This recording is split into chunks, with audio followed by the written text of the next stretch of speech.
Neste vídeo, nós vamos falar sobre a dinâmica da população brasileira, com foco no crescimento histórico da população e as razões desse crescimento, na transição demográfica da população e também na distribuição desta população ao longo do território brasileiro, de forma rápida, direta e objetiva, do jeito que você curte.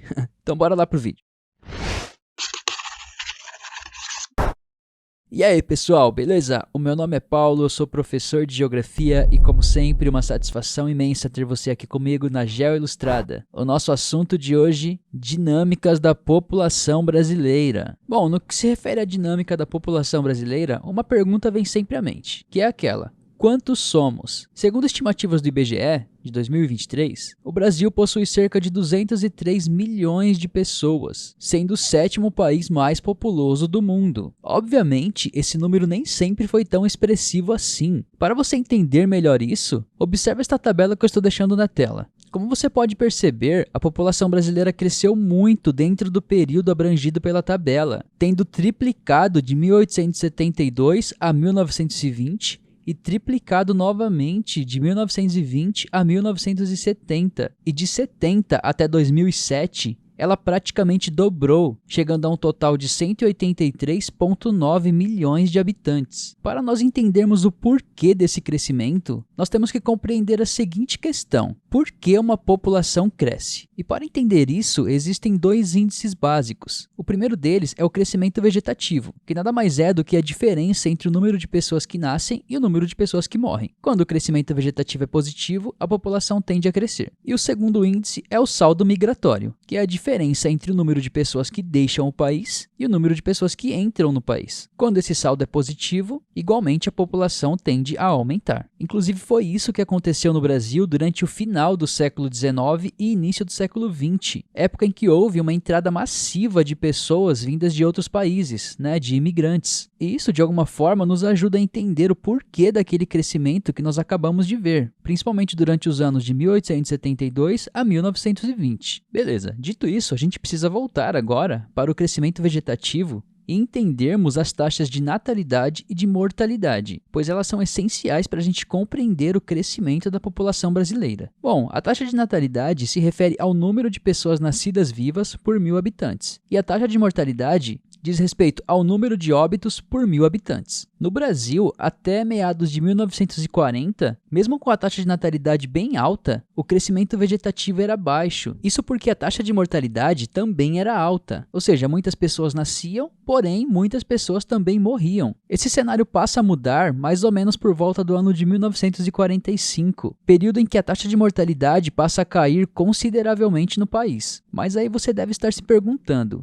mas o que faz, afinal de contas, a taxa de mortalidade diminuir? Existem muitos fatores. Dentre eles, eu destaco 3. O primeiro diz respeito à melhoria e à democratização dos serviços de saneamento básico, ou seja, de água e de esgoto, o que faz diminuir a proliferação de doenças. O segundo e o terceiro dizem respeito ao desenvolvimento da medicina e também à democratização dos serviços de saúde. Esses dois fatores contribuem para que as pessoas passem a viver mais, o que, obviamente, faz diminuir a taxa de mortalidade. Olha só neste gráfico como a taxa de mortalidade no Brasil cai consideravelmente neste período, alavancando o crescimento vegetativo. Porém, o crescimento vegetativo volta a diminuir por volta da década de 70, pois mesmo com a redução das taxas de mortalidade, passa a haver também a redução da taxa de natalidade. Mas aí você novamente deve estar se perguntando: por que a taxa de natalidade caiu? Bom, novamente eu destaco 3 fatores. O primeiro deles é o êxodo rural, que diz respeito ao deslocamento das pessoas da área rural para a área urbana. Por conta do custo de vida ser mais alto nas cidades, as pessoas passam a ter menos filhos. O segundo diz respeito às campanhas de natalidade. E o terceiro, e talvez um dos principais, é a maior participação das mulheres no mercado de trabalho, o que faz com que elas acabam tendo filhos mais tarde e numa quantidade menor. Quer ver só? Pense no caso aí da sua família. Quantos filhos os seus avós tiveram?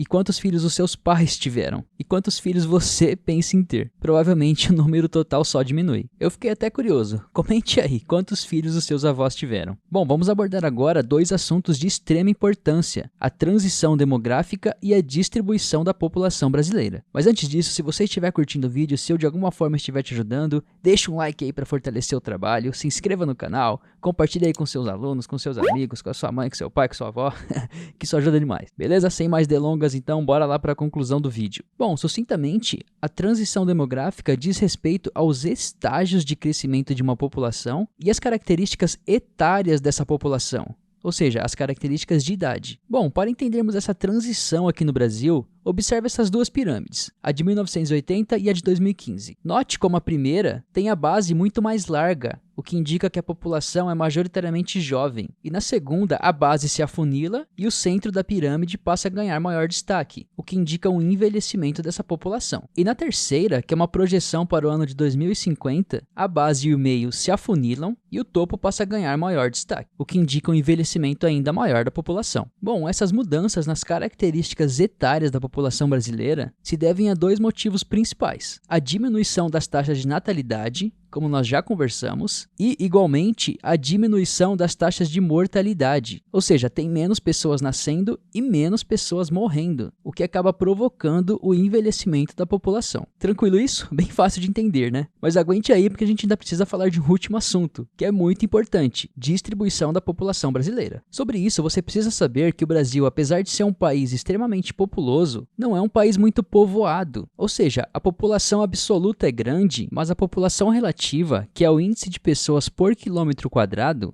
é baixa. Tem muitas pessoas, mas o território brasileiro também é muito grande, o que gera uma população relativa baixa. Além disso, essa população está distribuída de forma desigual ao longo do território brasileiro, estando concentrada principalmente nas zonas litorâneas e diminuindo à medida que avançamos em direção ao interior. Isso fica bem nítido neste mapinha aí, preste atenção. E essa característica se deve principalmente ao modelo de colonização pelo qual o Brasil foi submetido, que era uma colonização de exploração, ou seja, exportação de matérias-primas para suprir demandas da colônia. Por conta disso, houve um povoamento periférico, com a população se concentrando principalmente ali nas zonas litorâneas. Bom, então era isso, muito obrigado para você que ficou até aqui. Se você quiser saber um pouco mais sobre esse tema, eu estou deixando aqui na descrição do vídeo algumas sugestões de vídeos, tá bom? Não esqueça de deixar o like, valeu, até a próxima, tchau, tchau!